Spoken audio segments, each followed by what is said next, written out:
Following the failure that was the Amazon deal in New York, Alexandria Ocasio-Cortez's unfavorability rating skyrocketed. Now, she'll have you believe it's just right-wing propaganda that's making her own constituents not like her, when actually it seems like they feel she's too focused on the national stage and isn't representing them. It's now being reported that a multi-millionaire worth over $200 million is targeting Ocasio-Cortez and trying to get her out of office. At the same time, there are several Republicans who are now planning to run in this heavily blue district. This is very bad news considering the Democrats don't want her either. They've talked about eliminating her district or setting her up with a Democratic primary challenger to get her pulled from office. There are a lot of people who don't like her, and it would seem that she's only really being propped up by the activists left on social media. Today, let's take a look at exactly what's going on with this mystery multi-millionaire donor and the Republican challengers who are seeking to unseat Alexandria Ocasio-Cortez. But before we get started, make sure you follow me on Minds at minds.com/Timcast. This platform is not part of the massive tech oligopoly where they will censor your thoughts and opinions, and this is why I want you to follow me here, so in the event that something unforeseen happens to any of my channels, you can find me here. If you want to support this video, just share it on social media to help spread the news. From the New York Post, Ocasio-Cortez targeted by mystery multi-millionaire donor. The story says AOC's surging national profile has inspired a trio of Republican opponents from her home district, along with a multi-millionaire mystery donor who could help close the gap in her foe's long-shot race against her. Just 3 months after taking office, the Democratic Socialist Congresswoman's challengers include an Egyptian-American journalist who has already tossed her hat in the ring, and an NYPD cop turned high school civics teacher and conservative talk radio producer, both of whom are seriously exploring a run against her. And the fledgling challengers could get help from a wealthy New Yorker committed to backing an Ocasio-Cortez opponent. There's definitely national energy and money on this race, Bronx Republican Chairman Mike Rendino told the Post, adding that he has been in touch with a megabucks donor hell-bent on getting AOC tossed. Rendino wouldn't divulge the donor's name, but said the individual is worth over $200 million plus has connections to raise money in Manhattan. Tom Doherty, a former deputy to former Governor George Pataki, said a Republican challenger to AOC would be able to raise real national money. We need to put individuals forward and make the incumbent work for re-election, Doherty said. The three potential contenders agree on one thing. They believe Ocasio-Cortez has neglected her district, which encompasses a northeast section of the Bronx, including Throgs Neck and Parkchester, and a northwest portion of Queens, including Jackson Heights and College Point. She completely ignores the people in this district. Medical writer Ruth Papazian, 61, told the Post during an interview at the homestyle Italian eatery Patricia's of Morris Park. Papazian still lives a few blocks away with her 85-year-old mother in the same apartment she grew up in after her parents emigrated from Egypt in 1956. I've lived here my whole life. I know the heart and soul of this community. The people here have scratched and clawed their way into the middle class, and they're not about to be impoverished with high taxes it will take to make the Green New Deal and Medicare for all. Rich Valdez, 40, who worked for former New Jersey Governor Chris Christie before joining radio's The Mark Levin Show as a producer, joked that the Congresswoman's initials also could stand for ambition over constituents. Valdez launched an exploratory committee in February. He's met with Republican clubs in the Bronx and Queens. They're really kind of discouraged the fact that she was elected on this platform of representing the district because she ran against former Rep. Joe Crowley, positing him as being a no-show, and she'd turn out to be very much the same way a no-show person. However, they add AOC's spokesperson Corbin Trent disagrees, saying, citing AOC's strong polling numbers, Trent added, the reason she has the support of the people in the district is they realize the work she's doing at a national level is tying back to the district, Medicare for all, the Green New Deal, all of these priorities. This is just another story in a long list of people coming after Ocasio-Cortez. They really don't like her. In fact, CNN ran this story just about a week ago. Nancy Pelosi just won't stop trolling Alexandria Ocasio-Cortez. And again, this is from CNN. The story says, House Speaker Nancy Pelosi isn't even trying to hide it anymore. She takes a dim view of the narrative that Rep. Alexandria Ocasio-Cortez of New York represents some sort of powerful future of the Democratic Party. The latest evidence came Sunday night with an interview with Pelosi aired on 60 Minutes, and this exchange happened. Leslie Stahl says, you have these wings, AOC and her group on one side. Pelosi responds, that's like 5 people. Stahl, no, it's the progressive group is more than 5. Well, the progressive, I'm a progressive, yeah. In the story, Salisa says, the divide between Pelosi and AOC represents a broader disagreement within the party as it continues to grapple with how to deal with President Donald Trump. Ocasio-Cortez represents a new, younger breed of Democrat who is far more willing to confront Republicans and to fearlessly push very liberal solutions that could open them up to counterattacks from the GOP.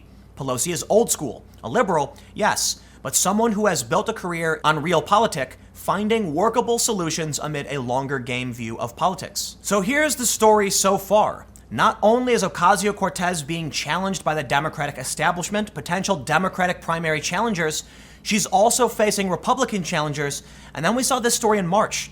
Ocasio-Cortez's approval rating in New York declines following Amazon deal collapse, while Trump hammers Democrats over socialism. The story says that Ocasio-Cortez has grown less popular in New York, even among Democrats, following Amazon's decision to scrap its planned offices in Queens. 31% of registered voters in the state view the freshman House Democrat favorably, while 44% have an unfavorable view, according to a Siena College poll released Monday. Now, while we know many people in her district did not like that she was opposing the Amazon deal, she would have you believe that it's Fox News' fault in this story. Alexandria Ocasio-Cortez is blaming her low approval among Republicans on Fox News' relentless coverage of her.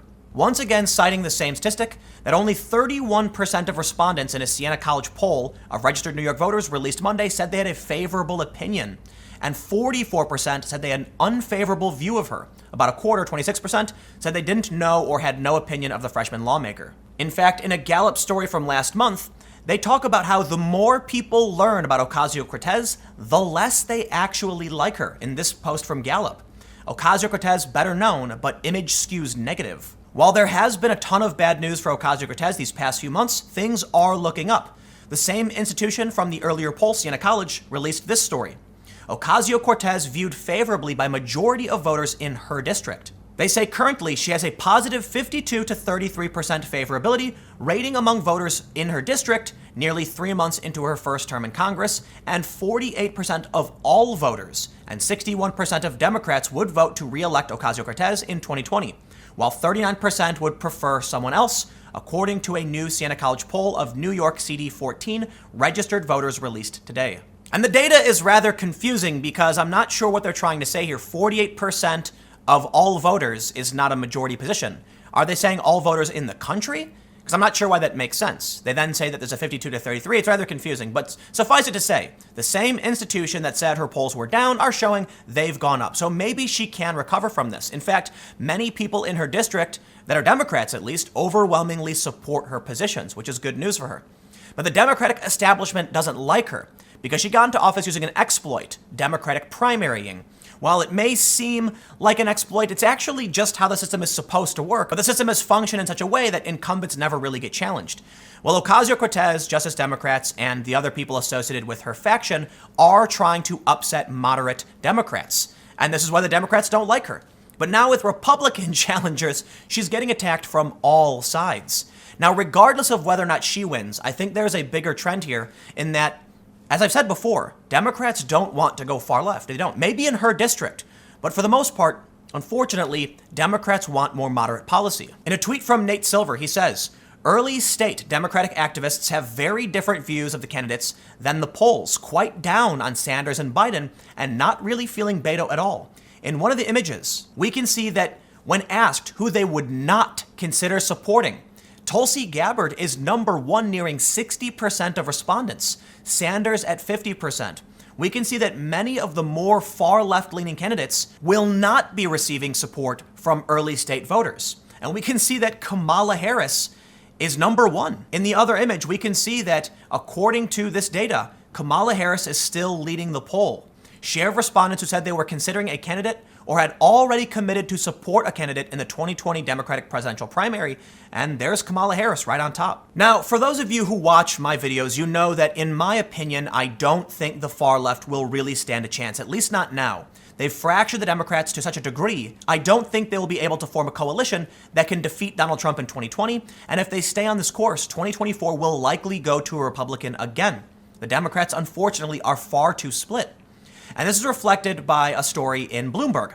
The far left won't take over the Democrats. The post-2020 party will no longer even try to get buy-in from rejectionist Republicans, but its policies will still be pragmatic. When we look at the relevant data, we can see that the Democrats are splitting further and further from the center to the far left.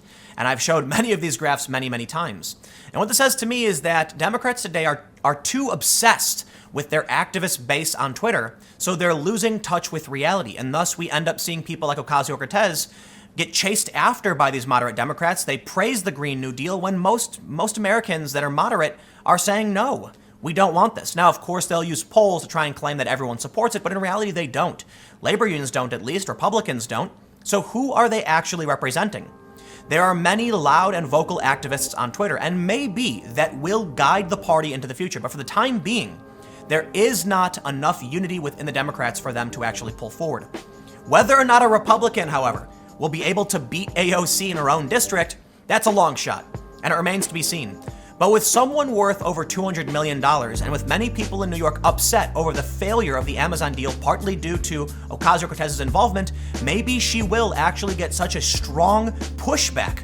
She could actually lose. I think it'd be pretty damn nuts if a Republican won her district, but with enough money, it's possible. But let me know what you think in the comments below. We'll keep the conversation going. You can follow me on Minds at Timcast. Stay tuned. New videos every day at 4 p.m. And I'll have more videos for you on my second channel, youtube.com/TimcastNews, starting at 6 p.m. Eastern. Thanks for hanging out, and I will see you all next time.